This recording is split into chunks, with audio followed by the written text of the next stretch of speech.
임신의 확인은 우리가 배란 후에 12일째 되면은 피검사로, 혈액검사로 하면은 알 수가 있어요. 근데 난임 환자들은 꼭 피검사 하자는데 자기가 소변검사를 먼저 해버려요. 소변검사를 하면 거의 안 나오는데, 그러면 이제 검사하면은 결과가 더 나오기 전에 이렇게 밖에서 내다보면은 아주 실망이 가득 있어요. 축하드립니다. 임신 성공입니다. 아, 믿질 않아요.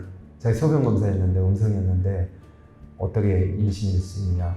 근데 이제 그때부터 이걸 받아들이기 시작해야 되는데, 자기가 만들어 놓은 소변검사의 음성에다가 이 임신이 떨어지면 어떡하지? 유산되면 어떡하지? 아니, 오늘 축하받으러 오신 분이 이제 대부분이 그렇게 부정적인 생각을 많이 하세요. 임신입니다. 그러면은 과거에 진짜 20년 전에는 너무 막 기뻐가지고 막 소리 지르고, 그때 임신 성공률이 낮을 때였어요. 한 20%는 지금 40%, 50%인데 지금은 임신 소식을 알려줘도 기뻐하질 않아요, 고객들이. 미리 생각해가지고 이거 유산되면 어떡하지? 좋은 찬스 왔는데 잘못 가면 어떡하지? 거의 한 80% 그런 생각하고 있어요. 그래서 우리 삶이 이렇게 팍팍해지고 힘들어졌나, 그런 생각을 많이 해요. 그래서 늘 긍정적인 생각을 많이 하라고요. 부정적인 생각을 함과 동시에 자궁의 스트레스 호르몬이 몽땅 전달돼서 안 좋은 상황이 자기 자신이 만들 수가 있거든요. 임신이라는 거에 대해서 검사할 때 상당히 에피소드가 참 많아요. 오늘도 임신 되신 분들이 한 5, 6분 있으셨는데 표정들이 좋아하는 사람은 그중에 한 분밖에 없었어요. 5분은 걱정하고 가셨어요. 이 좋은 찬스를 잃으면 어떡하지? 그래서 제가 이제 등을 이렇게 두드려주면서 힘내자고 이제 그런 이야기를 했죠. 가장 중요한 거, 현관하게 하게 되면 도대체 임신율이 어떻게 되세요? 그렇게 물어봐요. 근데 여성의 나이가 40대가 됐는데 20대하고 똑같은 확률을 가지고 생각하고 계신 분 있어요. 그래서 제가 이제 이런 그림을 많이 보여주죠. 우리 임신에 골인을 하려면은 30대 미만에서는 골드에 맞추는데 화살을 2개 정도를 준비해야 된다. 그러니까 한 번 쏘서 안 맞을 수도 있고 2번째에 맞을 수 있다. 임신율은 60에 70%다. 35세 미만은 3개 정도 가지고 있어야 됩니다. 마음의 준비를 2, 3번 실패해도 버티셔야 됩니다. 네, 그렇게 이야기하고, 35세에서 39세 우리나라의 난임 여성들의 빈도가 2위에 많이 몰려 있죠.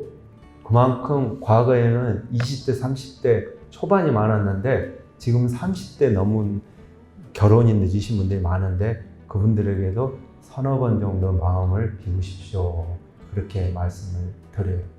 가장 현관에서 힘든 게 뭐냐면 한 번 하고 나서 내 원인이 뭘까요? 무슨 검사를 해봐야 될까요? 그렇게 물어보시는 분 있어요.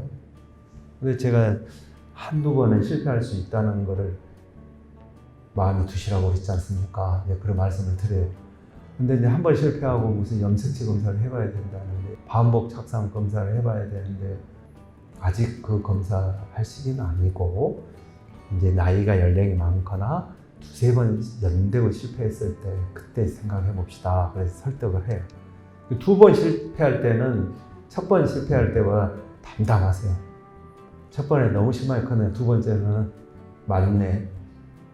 실패할 수도 있네. 그렇게 받아들이시더라고요. 그러면서 임신을 성공을 하는데 이렇게 용기 내서 가시더라고요. 그래서 이 화살표를 보여드리는 거는 여성의 나이가 임신 성공률에 가장 중요한 역할을 한다. 남편이 나이가 많으신데요.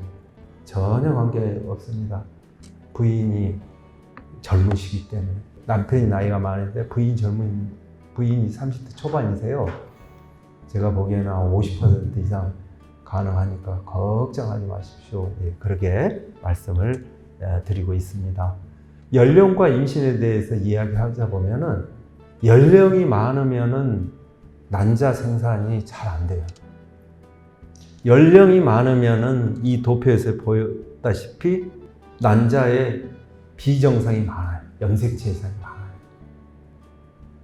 연령이 많으면은 인신에 꼴이 나기도 어렵지만은 기형으로 유산될 확률이 또 많아요.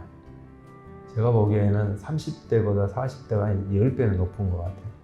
그러면 우리가 40대에서 착상전 유전자 진단이라는 진단을 한번 해봐야 하도 안 되니까.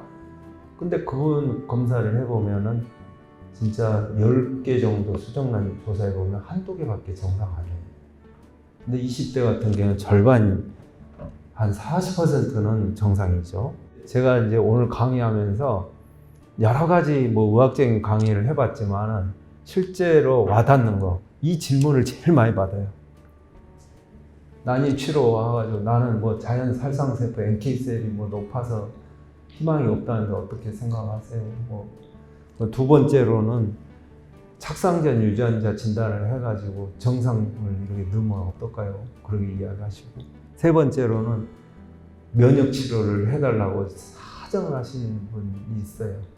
뭐 면역 글로뷸린, 헤파린, 고용량 엽산. 근데 제가 30년 동안 이걸 다 해봤더니 별로 효과 없어요. 지금 국제적인 교과서에도 효과가 없다고 그렇게 나와 있죠. AMH 수치가 낮고 난소 기능이 저하되고 내 난소 나이가 많은데 어떻게 할까요? 그렇게 이야기하시는 분이 많아요. 그래서 이런 분들은 제가 이렇게 진짜 난자 얻기가 힘든데 최선을 다해보겠습니다. 대신 베스트 3개 얻을 때까지 기다려 주십시오. 그리고 제가 냉동에다가 냉동으로 승부하겠습니다. 그렇게 말씀을 드리거든요. 근데 그동안에 그냥 있는 대로 넣었는데 왜 또 지루하게 냉동을 한다고 그러세요? 근데 거기에는 두 가지 키포인트가 있어요. 그렇게 해야 되는 이유가, 나이가 많고 난자 기능이 안 좋다 그러면은 그 나오는 생산된 수정란이 비정상일 가능성이 많아요. 그러니까 아주 정상적인 베스트 수정란을 3개를 넣었을 때 30%예요. 근데 그거를 신선으로 이게 집어넣으면은 나이가 젊은 사람하고 나이가 드신 분하고 자궁 내막에 받아들이는 수용 능력이 틀려요. 그래서 나이가 40이지만은 20대 자궁으로 만들어가지고 인공 자궁을 준비해서 승부를 합시다. 그러면 베스트 수정란으로 가능성이 많아졌죠. 그리고 내막에서 20대와 똑같은 환경에 호르몬 요법으로 자궁을 내막을 만들어서 받아들이기 때문에 40대에서 교과서에 임신 착상률이 15%인데 더블로 임신 성공할 수가 있어요. 선생님도 인내심이 필요하고 우리 환자 부부도 인내심이 필요해요. 그렇게 해서 많이 해결되고 있습니다. 그리고 이제 내막이 얇은데 어떻게 할까요? 그런 분들도 있어요. 그래서 이제 내시경으로 또 잘 관찰을 하고 또 내막을 호르몬으로 유지할 수 있으면은 유지를 하고 또 혈액순환이 또 도와줄 수 있는 유아용 아스피린이라든가 그런 것도 사용할 수도 있겠고, 그리고 이제 말초 혈액에서 어떤 성장형 호르몬을 포함하고 있는 혈장을 집어넣는 방법도 있는데 아직 좀 내막이 얇은 분들은 좀 어려움이 많아요. 근데 내막이 얇더라도 내막이 손상을 받은 사람, 내막이 잔디밭으로 말하자면은 골키퍼가 서 있는 자리는 잔디가 많이 죽잖아요. 자궁 내에서도 내막이 잔디를 작게 깎아놨어도 팍 패인 데가 있어요. 거긴 상한 자국이 많은 자궁 내막을 가지고 있는 분들은 얇더라도 상당히 임신하기가 좀 어려워요. 그래서 재생이나 그런 걸 하기 위해서 많이 이제 노력을 하고 있죠.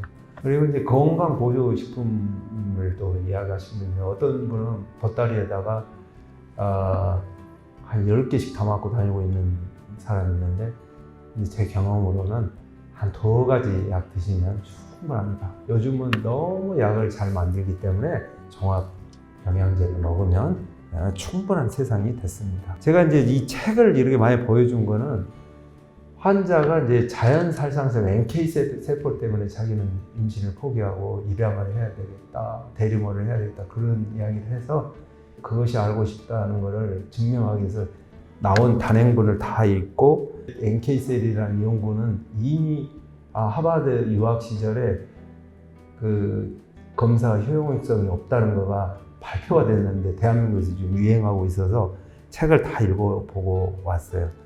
왜 그러냐면 우리 말초혈액에서 이 NK셀을 검사해가지고 뭐가 높으니까 안 된다 그러는데 그게 말이나 되는 거냐 그죠? 자궁에서 이루어진 거를 어떻게 말초혈액에서 안다는 거예요? 자궁 내에 NK셀하고 말초혈액의 NK셀하고 같은 모양이 비슷한 게 10%가 안 돼요. 10%가 안 되는 모양을 여기에서 뽑아가지고 당신은 이것 때문에 안 된다? 그런 이야기 하는 거가 너무 과학적이지가 않다는 거예요. 그리고 태반에서도 자궁 내막에서 존재하는 NK셀하고 우리 혈액에서 존재하는 NK셀이 역할이 다 틀려요. 전달하는 그 전달 메신저가 있잖아요. 근데 메신저의 역할에 따라서 역할이 다 틀려요.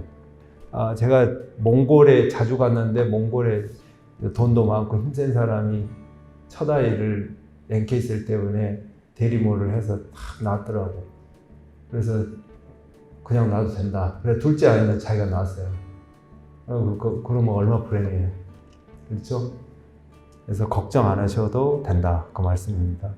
마지막으로 제가 이 그림을 제가 하버드 유학 시절에 95년대 보스턴 미술관 가니까 폴 고갱의 이 그림이 있더라고요. 우리는 어디서 왔고 나는 누구고 앞으로 어디로 갈 건가.